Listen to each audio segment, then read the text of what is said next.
we're glad to be able to share our stories. And I just met this lovely young woman yesterday, although we've been email friends for about a year now, because we wrote similar books. We took our personal life experience and turned them into memoir, because we think that's a really good way to learn history and to personalize the other. And it's thrilling for me. I feel like Pamela is like my spiritual daughter here. So it's very thrilling to meet her. And we have very, very different backgrounds. Pamela was born in Oklahoma, in a small town. And so I was really impressed how you go from a small town in Oklahoma to becoming a peace activist for the Palestinian cause. And she said it's thanks to books that kind of opened up her mind and her heart. So she should be an advertisement for libraries and reading books. And particularly she mentioned Carl Sagan, who I also love. He's the one who kind of explains science in a way that I can fathom it. And Pam has some amazing experience. She lived in Palestine for 2 years, from 2004 to 2005.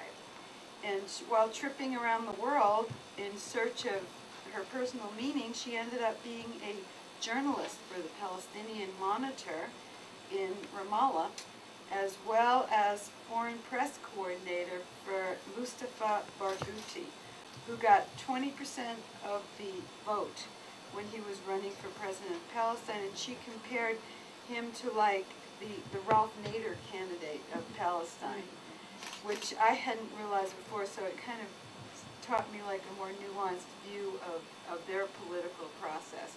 And so she wrote this wonderful book that we switched books. Unfortunately, my book about Palestine isn't quite published yet, but hopefully it will be soon. But her book, title?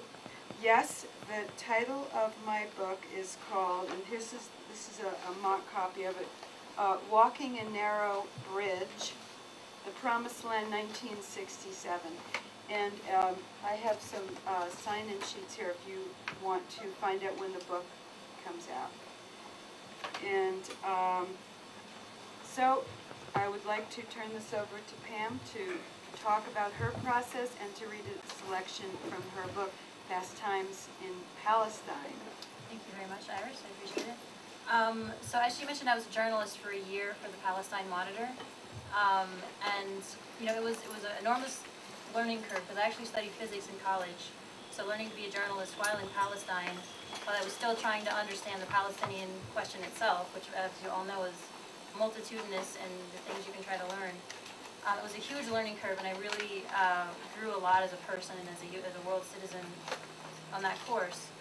But by the end of the year, I was feeling incredibly frustrated, because journalism is essentially a series of unemotional anecdotes.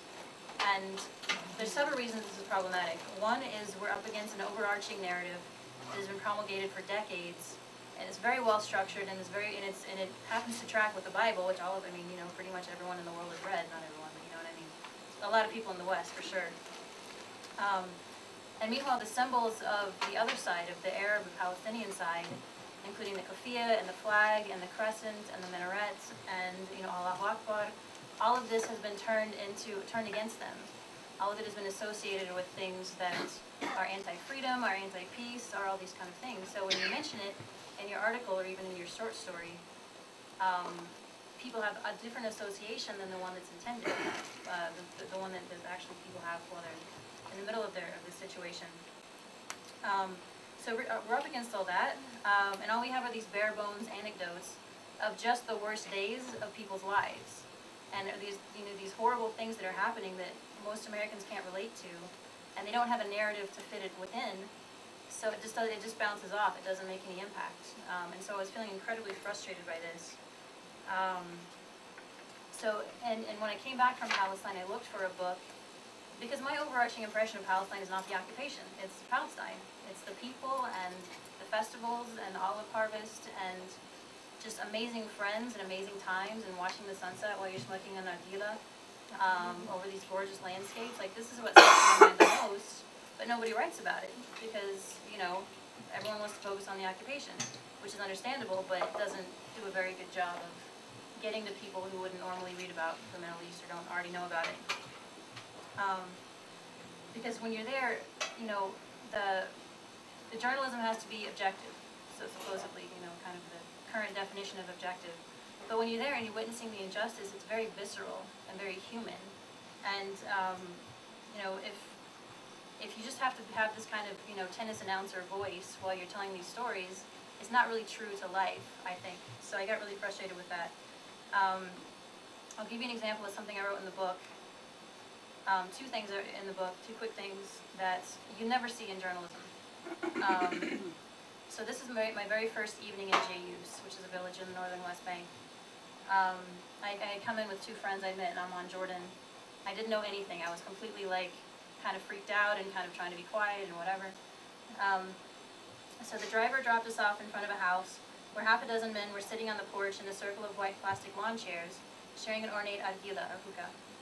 Yusuf greeted everyone, he was the friend I met in Jordan, and introduced me. The house belonged to Amjad, a barrel-chested mechanical engineer with a neatly clipped black mustache. One of the other men asked in English where I was from. Oklahoma, I said. Ah, he looked confused. You are Japanese? I smiled and shook my head. Another man in Egypt had made the same mistake. No, not Yokohama, Oklahoma. So, you're from America? Amjad asked. He had a booming voice, and his question might have sounded like an accusation, if not for the amused expression on his face. I paused. Yes. He laughed. You are ashamed. I wasn't ashamed, but I said nothing. It seemed wise to keep a low profile until I had a better idea what was going on. Do not worry, he said reassuringly. It is a very good country. Good people. Just your government is bad. Arab people we understand. Our governments are very bad. Yusuf shook his head. It seems like the nicest people have the worst governments. Ah, Oklahoma, the other man said, finally putting the pieces together. Yes, Oklahoma City. It is a dangerous place. I couldn't imagine what he was talking about. Cowboys? Indians? Dangerous? Wasn't there a bombing? Oh, right. Well, there was one bombing. But it was a very big bombing, yes? Many people killed. Sure, it was very big, but it was one bombing almost 10 years ago. We were in occupied Palestine, and this guy was worried about Oklahoma being dangerous. I guess that's what happens if you hear nothing about a place except its bombings. So that was my first, my first kind of conversation in Palestine. And it tells you so many things right there that you never hear from, certainly from journalism. You're not really allowed to write about that. And then here's another quick piece.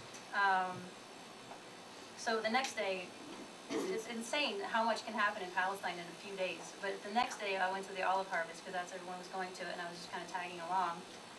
We had a fantastic time. I met these amazing characters. There's all these funny stories. And then we get back to the fence to get back to Jayus. And The fence, you mean the wall, the wall, in Jayus, the wall/fence isolates 75% of the town's land from its owners. So to get to their land, they have to cross the fence. And it was really difficult in the morning, but somehow coming back was even more psychologically difficult because you're trapped out of your bed, out of your home, out of dinner, it's time for the prayer, whatever. So after the day's gaiety, I wasn't prepared for what awaited us. The fence was closed and locked. No soldier was manning it. Once again, we had no choice but to put down our supplies, gather around the gate, and wait. An old woman in a white headscarf glanced up at the most devastated of Jayus's once productive hillsides. Her eyes followed the fence and its clear-cut and bulldozed perimeter, a huge area that used to be home and now meant a threat of death to any Palestinian who dared approach. Her eyes narrowed as she took in the piles of razor wire surrounding the structure, which were designed to corral not goats or sheep, but human beings. Haram! She exploded suddenly and shook her fist at it. Ya haram! And earlier I explained that means something like impure or indecent. Another old woman patted her on the shoulder. She looked down feebly and shook her head. An hour later, it was time for the evening prayer. There was still no sign of anyone to let us back home. The men laid a tarp down on a rocky ledge. One man led the prayer, while the others prayed in their jeans and dusty work shoes, silhouetted against the lovely setting sun. Another man went off by himself to pray next to a pile of razor wire. As I watched him pray solemnly, imprisoned and humiliated on his own land, I felt something I never felt before, as if I'd been kicked in the stomach by my best friend. So these are the kind of visceral, very normal human reactions that happen when you're over there, when you see what you see. but in journalism you're not allowed to talk about that. So, you know, I really, and the other thing is, in journalism you can't follow people through their normal lives so that when something horrible happens to them it has an impact, because you know all of the plans they had, all the dreams they had, all the, you know, all the things they love and the people they were in love with or whatever. It's, you know, I'm going to quickly read one more section, which is when I met Keltz. Keltz is a Palestinian young man who had just, it's not in the book, but well, it's mentioned in the book that I studied in Moscow as an undergraduate, but then right before I went to Palestine, I worked at a summer camp in southern Russia, and they didn't put that in the book, so it's not really relevant. But, so I had just come back from Russia, and he had just come back from Russia, but neither of us knew it. So anyway, I brought my first masterpiece of tea out to the porch, where we always gathered every evening, only to find that my chair had been taken by a guy in a black leather jacket, whose black hair spilled rakishly into his dark eyes. I poured a cup for him. Spasiba, he said with a smile. Pожалуйста, I answered politely. We met eyes as he raised his glass to his lips. Then we froze. Suddenly it occurred to both of us that we were speaking Russian. Ты русская? He asked, his eye wide, like, are you Russian? Нет, американская. Зачем ты говоришь по-русски? Why do you speak Russian? Why do you speak Russian? I answered with a laugh. Hearing a Russian accent on Amjad's porch was like meeting an old friend in the most unexpected place. I studied in Russia for a year and a half, he said in Russian as someone moved over and gave me a chair next to his. And you? I studied in Moscow for a semester during college. You know, nice to meet you. So, memories of Russia flooded our minds as we compared notes on the food, people, jokes, and slang. After a while, I remembered something that had been bothering me. You know how people say yahui all the time? What does it mean? In Russian, yahui means I am a penis. I had no idea what it meant in Arabic, but I heard it all the time. Yahui, please pass the tea. Yahui, where are you going? Welcome, Yahui. Keltz laughed, probably imagining what a startling thing it was for me to hear respectable Muslims soberly announce the beginning of nearly every utterance. In Arabic, ya means, he thought for a moment, it means you're speaking to somebody. And ahui, he glanced sideways at me, and I suppressed a giggle. In Arabic, it means my brother. Everyone calls each other my brother, so that's why you hear it a lot. Ah, okay, spasiba. I was just wondering, because someone in the circle said it just then, and we looked at each other and laughed. Jayus was a conservative town, and Keltz and I were unmarried young people, which meant we'd probably never have a chance to be alone together. But our shared language created its own island of intimacy. As we talked, all night as we talked, we felt like kids getting away with breaking the rules. So, that was my first meeting with somebody who, you might guess, eventually we developed a romance, which was kind of star-crossed for many reasons. You know, he's from a conservative village, there's checkpoints in between us. He's very busy in Jenin going to school, I was very busy in Ramallah working. But that's a whole other story. But the point is, when, in chapter 6, when he gets kidnapped by Israeli soldiers, by then you know him very well. And you feel what I feel, which is just this visceral horror of somebody disappearing.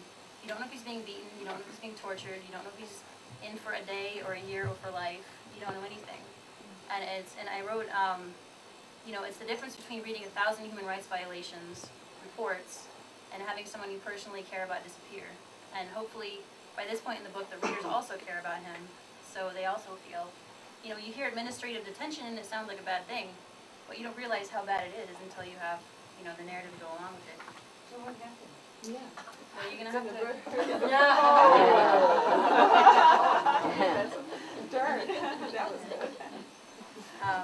By the way, so the book was self-published last year. It sold about 3,500 copies. It got picked up by a publisher. They're allowing me to sell my very last copies. So if anybody wants one, these are some of the last of the Mohicans. But anyway... Pam, you might mention that the published copy is shorter. Yeah, so you know, this is kind of a thick book. It's a fast read, but for basically cost reasons, the publisher wanted to cut it down by about 18%. So this is the unexpurgated version, if you're interested. So... and it's a great book. I've read it. You do, yeah. I love the book.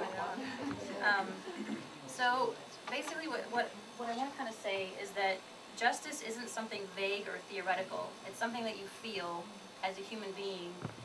When you meet somebody that you like and you care about and something terrible is done to them, it's very natural to have a strong reaction to that. And I'm going to sort of give away the ending a little bit by just reading the theme of the book. But the thing is, like, what's the theme of To Kill a Mockingbird? You know, racism is bad. I mean, but you still, like, a theme is not really useful unless you have a good story to go with it. So the theme is basically, I'm talking to a British friend who's a good friend of mine, he's kind of playing devil's advocate and saying, like, it's hopeless, the world is a jungle, why do we even bother, you know? I say, look, you don't have any cultural, national, racial, familial, or religious connection to the Palestinians, yet you care about them. You care if they're treated badly. My parents did too once they saw what was going on. In chapter 10, my parents visited from Oklahoma. Many hilarious things ensue. It actually takes a lot of brainwashing and distortions and covering up of basic facts to keep people from caring about other people. It's the only way things like this occupation can be allowed. So basically, you know, what Israel does, it thrives in the dark. They create a narrative that distorts the real picture, but anyone who sees it for 5 minutes, it's very clear. Unfortunately, I can't afford to bring everyone in America to Palestine for a visit, so I try to do that with this narrative, and Iris did the same thing. So, so that's my talk, and I'm just going to introduce Iris, who's going to carry on. She's been active on this issue since 1967. Much like me, she stumbled into the West Bank, really not knowing what was going on.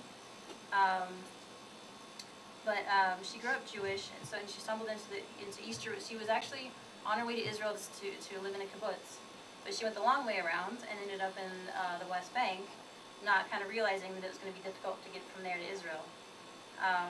So she grew up in New York from a quasi-religious family, literate in Hebrew. Her bat mitzvah portion was about the Exodus. She's been a teacher all her life and now divides her time between Albuquerque, Taos, Florida, Seattle, Palestine, and Israel. She is, in a word, a wandering Jew. Yes, maybe I should have called it while on my way to kibbutz in Israel. I stumbled upon, you know, it's interesting when Rabbi Lynn, who's a dear friend of mine, was speaking, and she mentioned that prayer about the bridge. Actually, that prayer is where I got the title of this book from. And it's the opening prayer in the book, and it's, the whole world is a narrow bridge. The thing is not to be afraid. And a lot of this is about fear. And I was also sitting there and thinking, 10 reasons why I wrote a memoir instead of a history book. Well, for one, I'm not a historian. And number two, there's really a lot of great history books out there on this subject. However, like Pamela said, it's really important to personalize. And I believe that stories are one of the most powerful ways to carry information. And this is a very personal issue for me. And a lot of this venture in writing this book, when I was 20 years old and I stumbled into Jerusalem, which was then ruled by Jordan, and I was in the *67 war with a Palestinian family, I really didn't know any of this. And even the word Palestinian was an unknown word in our lexicon of the world. I mean, the first time I heard the word Palestinian was from a Palestinian family who told me, we're the big bad Palestinians. And by then I was living with them, so they didn't seem too big and bad to me. Because in Israel, like Mika was saying this morning, they're called the Israeli Arabs, which is a way to make them more generic. And so the first time I even heard the word Palestinian was when I was living with a Palestinian family. I've become pretty obsessive about telling the story of what happened to me in the Six-Day War. And I keep thinking of, you know, that poem, some of you might know, The Rime of the Ancient Mariner, about this crazy mariner who stood on street corners and he stopped with one of three. It's like, I'll tell this story to anybody who wants to sit there and listen to me, because I'm obsessive about telling this story. And I chose a selection from the book today. What happened is, this book is divided into two parts. The first part is about what happened to me in '67, and being in the Six-Day War and living with a Palestinian family. And oh yes, I married into a Palestinian family. Within my first 2 weeks of being there, I was married into a Palestinian family and had gone through a war and was planning my honeymoon while we were hiding in Ramallah during the war. But the selection I'm going to read to you today is from part 2. And it took me 32 years before I would go back to Israel because I did not know where to stand. I couldn't go back as a Jewish American tourist. And I'm not Palestinian, and by then I was divorced from my Palestinian husband, who, by the way, we have remained very dear friends. He lives in Buffalo, New York. We're in touch, and I spoke to him yesterday because I sent him a copy of the manuscript for approval and any corrections and stuff. And I said, well, what do you think, Faisal? And he goes, I've not been able to read it. My daughter, she just took it from me, and she's reading it. And I'm like, oh, right, your daughter's going to read it. And then I kind of remembered all the personal stuff I shared about us. But apparently his daughter is enjoying it a whole lot.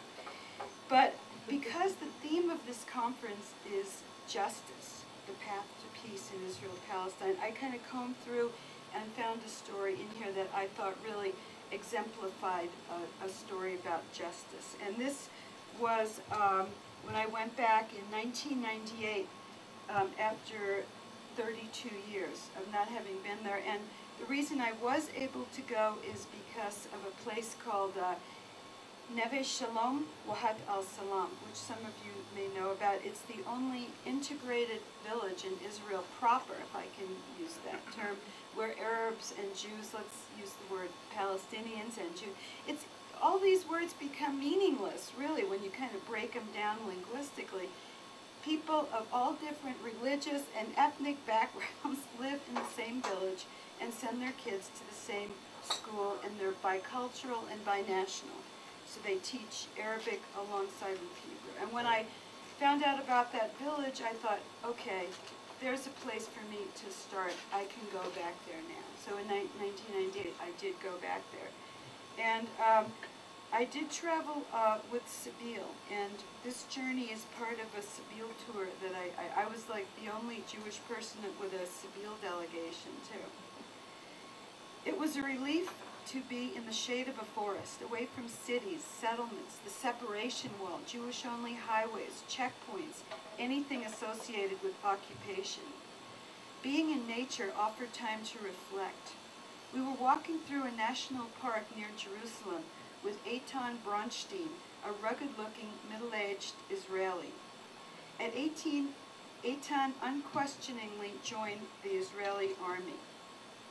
Our guide was the director of Zochrot, an Israeli organization whose members traveled all over the country, erecting handmade signs in Arabic and Hebrew, naming Palestinian villages that had been destroyed in 1948. The signs were usually taken down or blackened within hours, like the ones in this park. As Eitan spoke, the realities of occupation invaded the forest. Zochrot is the feminine plural of the Hebrew word, we remember. Official park signs marked a Roman bathhouse, a Crusader fortress, buildings from the Hellenic and Ottoman past. But without our guide, we would not have understood the significance of ancient almond trees, shading scattered stone blocks, 2 mosques, a school, and an unmarked cemetery. The Jewish National Fund, established in 1901, purchased land in Palestine that became the collective property of Jewish people around the world. That land can never be sold. Eitan explained that with charity collected by Jewish kids across America going door to door with blue and white tin cans in hand, the new immigrants to Israel planted fast-growing conifer and deciduous trees, but not fruit-bearing almond trees. I was one of those kids. I thought we were helping to make the desert bloom. And it's true, I went for blocks and blocks in my neighborhood with my 2 brothers. This particular moment was revisited when I was back home in New Mexico and cooking Passover breakfast of matzah fried in milk and eggs. And then I started reading the matzah box. I'm a voracious reader. And an entire side of this box of matzah was an advertisement for the Jewish National Fund and how they were responsible for planting over 240 million trees building over 180 dams and creating more than 1,000 parks throughout the Jewish homeland. A toll-free number under a picture of a leafy tree with tendrils led to a quote from Leviticus, "When you come to the land, you shall plant trees." That would have been just had they expanded their mission to include the replanting of Palestinian olive trees that have been burned, poisoned, chopped down, or stolen. But hiding historical facts in national parks was not new. 86 Palestinian villages destroyed in 1948 lie buried in other parks. And Eitan was frustrated that most Israeli Jews knew little about Palestinian culture and less about their Nakba, a word I had come to know. Now, when Israeli soldiers entered our Ramallah apartment 40-something years ago, I could only remember 3 Hebrew words from Hebrew school. Bereshit, in the beginning, Shem, name, and Shalom, peace. Now I have a new word, Zochrot, we remember. Like an incantation, I softly repeat the names of 3 villages destroyed in 1967, Imwas, Yalu, Bet Nuba. Now, an Israeli friend of mine, who's actually at this conference, went to a Zochrot ceremony where they did this. And this is the story she told me. It was a sunny day in November 2005. A group of about 100 people gathered in Nof Yam, the town where I grew up. Israelis were meeting Palestinians who had lived in the village before the arrival of the Jewish immigrants. My family came from Russia in the early 1900s. I told the elders that as a young girl I loved walking to the mosque on a cliff overlooking the sea. Every Friday afternoon, Arab families from nearby villages came to pray in the mosque. Nearby was a Jewish transit camp with small houses and tents. I watched the faces of the elders as they remembered lost homes and realized my parents' home might have been built on their farm or vineyard. I looked into their eyes and said, "I'm sorry. Forgive me." I cannot describe how moving this was for me. The Palestinian system of justice holds an entire tribe culpable for crimes committed by individual members. Revenge was the permitted redress for wronged family or tribe, but bloodshed could be prevented by a sulha, an ancient form of conflict resolution. When my Israeli friend stepped forward on that November morning to say, "I'm sorry," to the Palestinian elders, she took the first step. In an ideal world, this would have been followed by a ceremony with thousands of Israelis accepting responsibility for inflicting unnecessary hardship on the indigenous people of Palestine. All sides would then deliberate until they arrived at a mutually acceptable agreement regarding rights and compensation. I'm just going to give you a little teaser into the next story. As a child of the counterculture, my first book was called Scrapbook of a Taos Hippie. I was hoping the big hug would be the mother of all sulhas, Woodstock in Jerusalem. On May 21st, 2007, thousands of Israelis, Palestinians, and internationals planned to encircle the old city with healing love. Part of me was too old and cynical to take this spiritual woo-woo event seriously. But I did believe in the power of intention. If a critical mass of people held hands around this conflict-riddled city with the intention of ushering in an era of peace, love, and brotherhood, I should be there, even if it felt like an act of desperation. The idealism of the 60s was about to be challenged by the harsh realities of Middle East politics. And so I'll stop there, but the next story is obviously about the big hug. So we wanted to make sure we left enough time for you to ask questions and have an open conversation with us. So thank you for listening and letting us share our stories. Yeah, so anyone have any questions or comments to start off? What are you doing now, Pam? I live in New York. You know, we're working on publication of this book for real, I guess you could say, in the spring. This is a mission. This is a self-published version that was published a year ago. So we just finished editing, and like I say, we had to cut a little bit for cost reasons, not narrative reasons. And now working on the cover design, which I love the girl with the hookah, but they're wanting it to be more of like a cityscape of Jerusalem. I vetoed the olive tree idea. Everyone loves olive trees, but nobody's going to buy a book with a tree on the cover. Sorry. So yeah, so working on that. I'm working on 2 more books. When I left Palestine, I went to Washington, D.C., of all places, under the Bush administration, and worked at a Defense Department think tank, trying to kind of infiltrate the belly of the beast with what I had learned. But, you know, they say when you dance with the devil change the devil changes you. And after about a year and a half of that, just being stonewalled and shut down and every other thing you can imagine, I went back to Palestine to regain my sanity and sense of perspective and got to work on this book. So, so that book, I mean, the next book is called Palestine, D.C., and it's going to kind of take me, you know, through that year in Washington. And meanwhile, from Washington, I was watching, you know, Hamas won the elections, and everyone shut them down, and Operation Summer Rains, and the massacre in Lebanon, and on and on and on. And watching that happen, meanwhile, you know, Walter Mearsheimer published their book, Jimmy Carter published Peace Not Apartheid, and you're watching, like, the sort of discourse shift a little bit. But still, especially in Washington, which is a shockingly provincial place, people just, even the so-called experts, would be baffled by things that I learned my first week in JU's, you know. So, so it's kind of like, you know, Washington was kind of a blank black box to me, of just sort of this black box out of which comes terrible policies. And I feel like now I understand better why the policies are so terrible, so writing about that. Yeah. Is there or will there be an electronic version of the book? For sure, yeah, definitely. Yeah. Of course, yeah. Call ScarJo.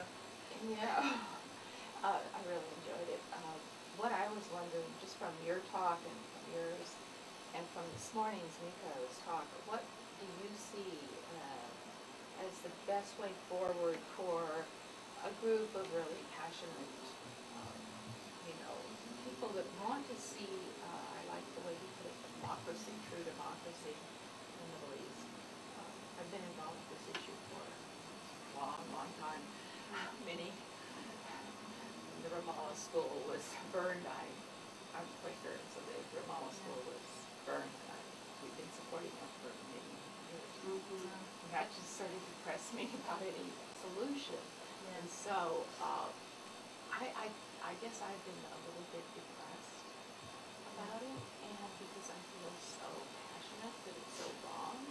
So I love this talk this morning because I felt there was hope there, and I think the 2-state solution, I hate to give that up, but maybe there is a better way. What do either one of you see from your really wide experience there? Well, you know, years ago I hosted Stav Adivi, who was the highest ranking member of the Israeli military. He was a major, and he was a refusenik. And, you know, he said, what's happening now, he said, I would defend if you built the apartheid wall on the Green Line, which is the international boundary between Israel and formerly Jordan. He said, but the way it goes now, it's indefensible and it has nothing to do with security. And then he warned the people then, he goes, and if you don't stop right now what you're doing with building the settlements, he goes, and he was for 2-state solutions, which is where we differed. He said, we are going to enter into an era of civil rights. One man, one vote. Not unsimilar to what happened in this country. And prophetically, I think that's where we are now. Because like Nico said, it's already one country. Israel, Palestine is already one country. The question is, what kind of country will it evolve to? And I think that's kind of the reality here. And so if we kind of look back into our own history and civil rights and one man, one vote, and while, you know, that was not an easy time in our history, and it took a lot of people stepping forth to, you know, claim that. And I think that's where we are there. And I would just like to add, as far as what people can do, you know, one thing, I do some freelance work with If Americans Knew, which is an organization headed by Allison Weir, and it's based in Sacramento. They're heading up something called the Check Campaign, where we're going to have these booklets of things that look like checks. It says one vote to the candidate who stops foreign aid to Israel. So we're going to, you know, collect hopefully tens of thousands of these, and then call congressmen and say, hey, we have a big bag of checks for you. And you know, and they're probably going to perk up and listen, and then we show them, like, you know, this is what tens of thousands of your, you know, congregants think about this. You know, and on the back it's you have sort of 6 different reasons to check. One is simply that most Americans don't want to take sides in this conflict. One is that we need the money to stay here in the U.S. Those are kind of the self-interested reasons. And then you have sort of the moral, the justice reasons, and the international law reasons, and you pick whichever one you want. We don't really care as long as as long as they end military aid to Israel, and you can get as many people on board as possible. What, is there a website? What's the website for that? If you Google Check Campaign, I think eventually it's going to be Stop the Blank Well, you Check. can just but you can just go to If Americans Knew. If Americans Knew. yeah, you can probably find it. Americans Knew. What is It's it Americans Knew. Is it .org. .com or .org? .org, yeah. Yeah, AmericansNew.org. And there's lots of great information on that. Definitely. Sue? And then There's going to be a website called stoptheblankcheck.org. Oh, okay, good. And then other things to do, you know, Iris and I are both writing these books. I've had people ask me, you know, why are you trying to tell a story about Palestine? You're American, you know, how is it your place? You're an American Christian. How is it your place to tell this story? And I always thought, like, first of all, it's kind of a silly question. Like, I have a story, I want to tell it. What's the problem? But more than that, you know, I am an American. I grew up with Christian sensibilities. I know exactly what people hear when they hear Allahu Akbar, or when they hear about a minaret, or when they hear about the crescent, or anything like this. And the thing is, it's not the Palestinians, or it shouldn't have to be the Palestinians' job. When they write their books, they use their symbols in the correct way, because that's their own context. But sometimes people like us have to deconstruct the way the symbols have been misinterpreted, and sort of, I think of it as essentially a gateway drug into more, more authentic narratives from people who actually live the conflict, as opposed to just kind of went in for 2 years and had an experience.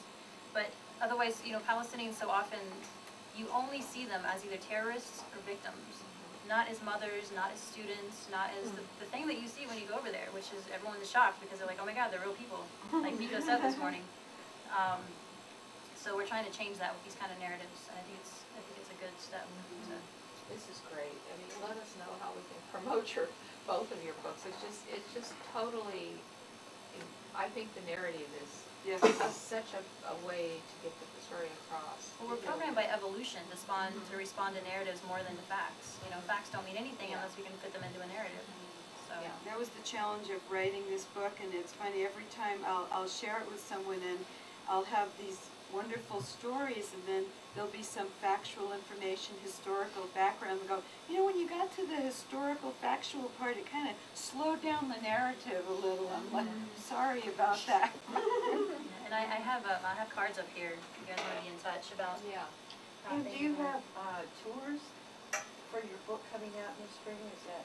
Yeah, I'm gonna be definitely. I'm probably gonna have a what do you call it, a Kickstarter campaign to sort of get some starter funds for the travel, and hopefully go to at least 15 regions within the U.S. And then also, I did the tour in Palestine last year, and it was really a lot of fun.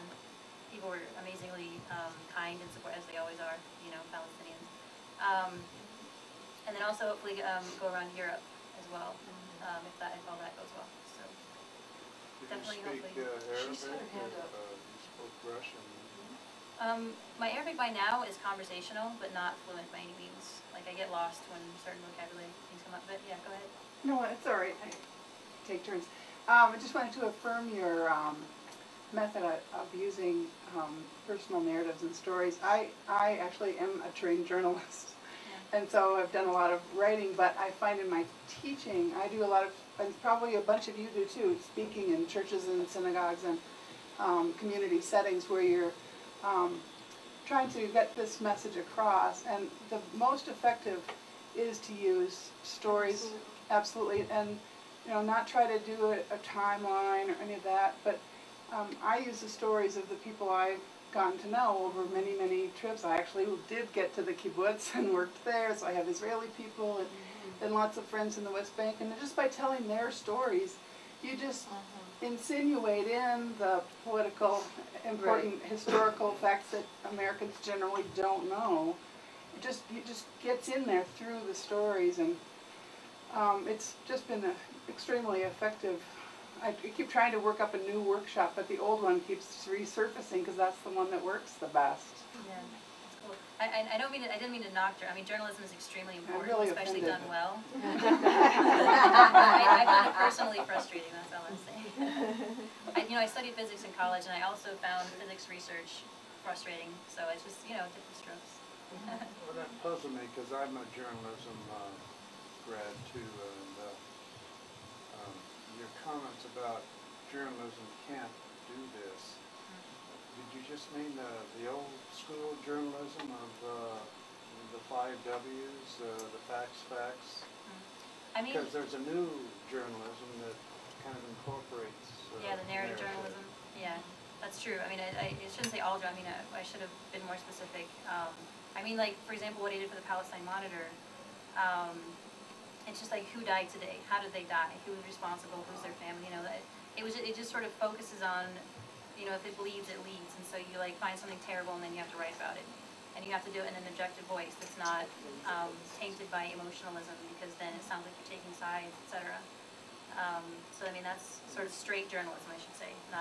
There's plenty of because the other idea your comments spurred in my mind was a couple of things, like some people think all of American journalism is liberal.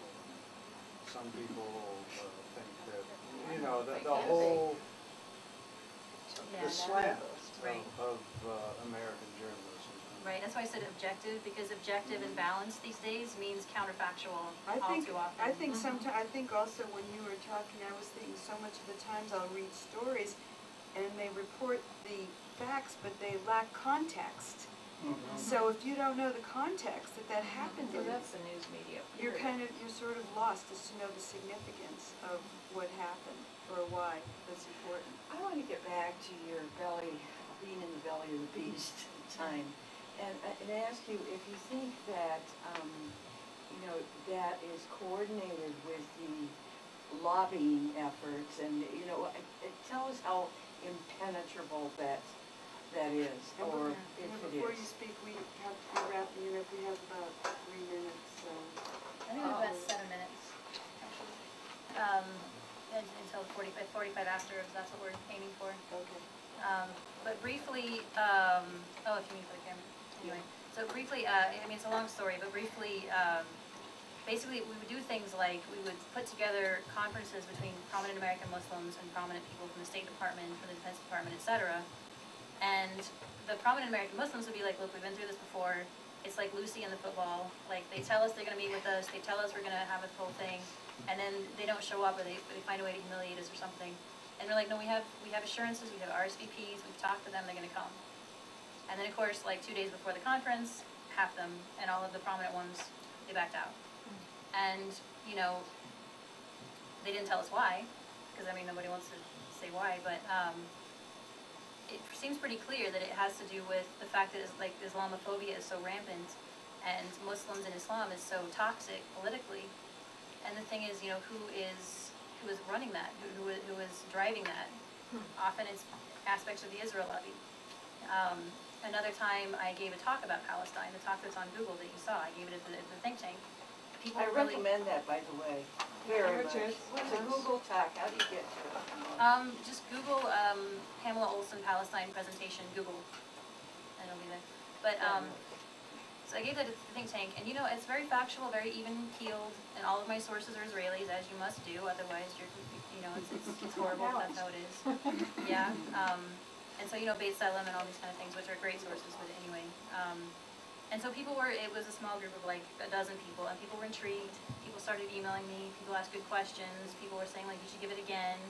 You know, other people from other departments were like, oh, we heard this talk was great, you know, we want to hear it again. So I got, you know, I talked to my supervisor, I got a bigger room, it was all ready to go. And then the next, and of course my supervisor's like, no problem, of course, yeah, go ahead. Next morning he emails me and he says, you know, unfortunately you're not going to be able to give it because it's not balanced and it might spark a debate, so, you know, I apologize. And I wrote back and I said, okay, it's called, you know, What the World Looks Like from the West Bank and Gaza. There's no pretense of balance. It's about an underrepresented perspective that people in Washington should understand, you know, whether they agree with it or not. Second, if you want to balance it, invite an Israeli, invite a Zionist, invite whoever you want to give a talk opposite mine. Third, if we can't have a debate in a think tank in Washington, where exactly are we going to have this debate? And he never responded, never said a word. And by that time I was so beaten down that I didn't follow up, and I left shortly. So it's that kind of thing where like, who got to him? Who pressured him? Who told him, no, you can't let her do this? I don't know, but I have my suspicions.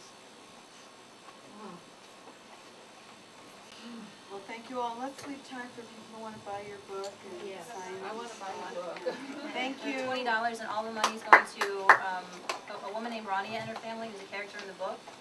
Her husband was arrested for a year for stealing cars in Israel, which is, you know, ridiculous for many reasons. But nonetheless, they locked him away for a year, and he came back, and now they're having problems kind of making ends meet. So, I have, if you want to find out when my book comes out, you can sign here, and I'll definitely let you know. thank you guys so much. Thank you. Thank you very much. Oh, really? Interfaith Community Palestinian Rights,